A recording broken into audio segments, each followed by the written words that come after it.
Hey guys, so today I wanted to have some fun and talk about the Dodge Challenger convertible. Unlike its closest competitors, the Chevrolet Camaro and Ford Mustang, Dodge never offered a convertible option for the Challenger two-door vehicle since they reintroduced it to the market in 2008. Your only option would be aftermarket. We'll talk about that in a minute, but you can see those examples on screen throughout the video. So today I want to talk about how the Challenger almost got a drop top, but ultimately never did, and the reasons why it didn't, and then look at where you can buy one and for how much, and finally, if and when Dodge might bring it back for the Challenger. So let's get into this. Before we start, it's also worth noting that Dodge did offer a convertible way back on the first generation Dodge Challenger just for the 1970 and 1971 model years.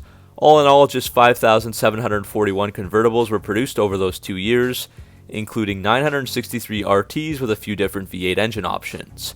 The RT convertibles with the 426 Hemi are among some of the most expensive and coveted Mopar vehicles in existence, as supposedly there are only 9 RT convertibles with that engine for 1970, for example. So they are extremely rare and sell for millions these days. So before we get into the main topics of the video, first off, where can you get one? Like these beautiful examples on screen. Well, currently there are several major companies in the US that will build you a drop-top Challenger, and the biggest player seems to be Drop Top Customs out of High Springs, Florida. So if you want a convertible conversion, you'd have to send them your car. One dealer in North Carolina even got tired of denying their customers and started sending new models to Drop Top Customs so that they could sell convertible Challengers on their lot. I'm not sure on the exact costs. I've heard base prices without many options start at $18,000 for the Challenger, but I could be wrong there. With your conversion, each Challenger they customize will have a fully hydraulic power top, comprehensive structural reinforcement with no body roll, automatic rear quarter windows, a heated glass rear window, premium quality roof, headliner and boot, and you get to keep as much as 80% of the original trunk space. The front and rear interior space are all kept the same as well. As you can see by the pictures, they have done many projects over the years, and the Challenger is a very popular choice. And yes, it does look like they do some other Mopar vehicles, like the Dodge Charger and even Chrysler 300. They've even built Hellcat and Demon Challenger versions as well. The cars still come with their factory warranties intact, while the convertible soft top carries a 1-year parts and labor warranty. The Challenger returned in muscle car form with the 2008 SRT8, and the full lineup of SXT and RT joined the following year in 2009. And Chrysler did think about making this into a convertible. Some sources, including Allpar, wrote that Chrysler sent some Challengers to Drop Top Customs, so that Chrysler engineers could see what needed to be done to strengthen the chassis enough to take the roof off of the car safely. Chrysler essentially partners with these aftermarket companies to build mules before they go into production. So the convertible was almost a reality, but unfortunately Chrysler found the cost was too high and the project was scrapped. And the test mules were destroyed in late 2009 because they didn't have a VIN number.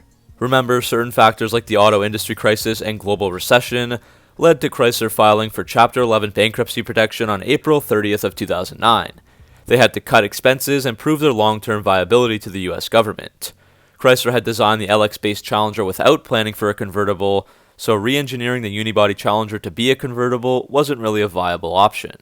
Now, that was near the beginning of the Challenger release, but what about now? There's been lots of demand from customers who would have loved to buy a Challenger convertible, and the aftermarket examples show that lots of people are even willing to pay big bucks to have one.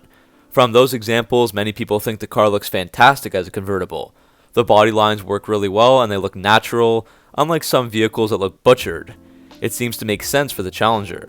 Most of the lower end models are used as a cruiser anyways, and the trunk has lots of room for the folding top assembly. We're talking models like the V6, no one worries too much about weight and performance there.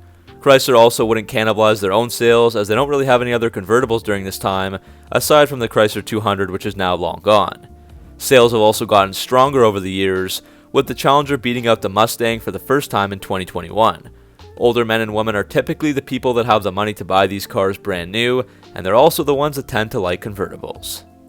So now let's look at why Chrysler keeps saying no to this convertible. In the summer of 2019, product manager for the Dodge Challenger, Kevin Hellman, did an interview with MuscleCarsAndTrucks.com, where he was asked why there was still no convertible and if there ever would be one. He responded by saying, quote, "I can't speak on any prior vehicle development or any future, but we are aware that people are meeting demand for a Dodge Challenger convertible through the aftermarket. I've seen one personally, it's a pretty nice looking car, but like anything else, there has to be a business case that will support it. I can't speak to what they do and all the details that's done to the car beyond just taking the roof off." End quote. So the public reason from Dodge for no Challenger convertible would be that there's no business case.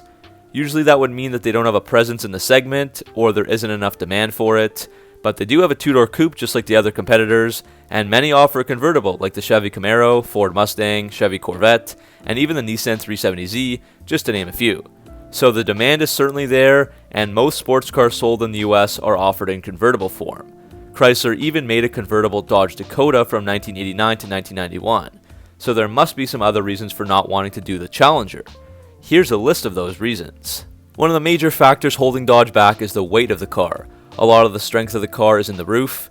When removing the roof, to keep the performance, stiffness, and structural rigidity of the chassis, you have to add cross bracing underneath the vehicle, behind the seats, in the firewall, and some in the doors.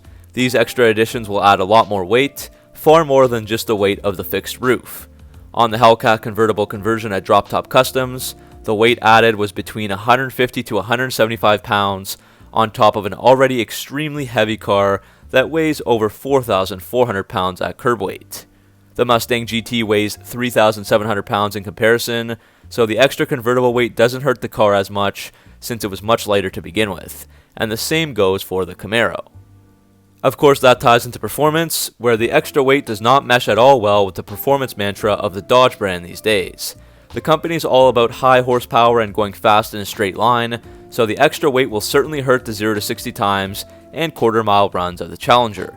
Some guys don't even want a sunroof with their muscle cars, let alone a convertible. The third reason circles back to what Kevin Hellman said about having no business case. This endeavor would cost Dodge a lot of money and is impractical to do after the fact since the platform was never designed for it. And the final reason would be the opportunity cost of spending that money on a convertible. If Chrysler's development budget forces them to choose between developing high-octane vehicles like the Demon, Hellcat Redeye, and Superstock, then that certainly doesn't make any sense, as the money should be going to performance at the end of the day, like those vehicles, rather than the drop-top development. So as we near the end of this video, that begs the question, will Dodge bring the convertible back to the Challenger and when? We've already been over the fact that there should be a decent demand for it, but the answer is that I would expect to see an upcoming convertible for the next generation of the Dodge Challenger. We know that the current generation and platform will be discontinued after 2023, but there will likely be an all-new version on a smaller and lighter platform by 2024. That's when Stellantis should take the time to ensure a Challenger convertible is developed, especially if there's an electric vehicle, as that convertible would soften the blow of introducing an EV to muscle car enthusiasts by at least giving Challenger fans something that most of them had wanted to see. The convertible would certainly reignite interest in the car, even if it's fully electric and different from what we've known. Dodge could also go off the board and choose to bring back a nameplate like the Cuda and give that the convertible option. So to make a long story short, Chrysler has continued to ignore the demand for a convertible, not due to the lack of demand, but because it would add weight and take away from the performance. It would also cost them a lot of money, when those funds would be better spent on developing performance. Has it been a missed opportunity? I think so. Currently, the only way to get them is through the aftermarket.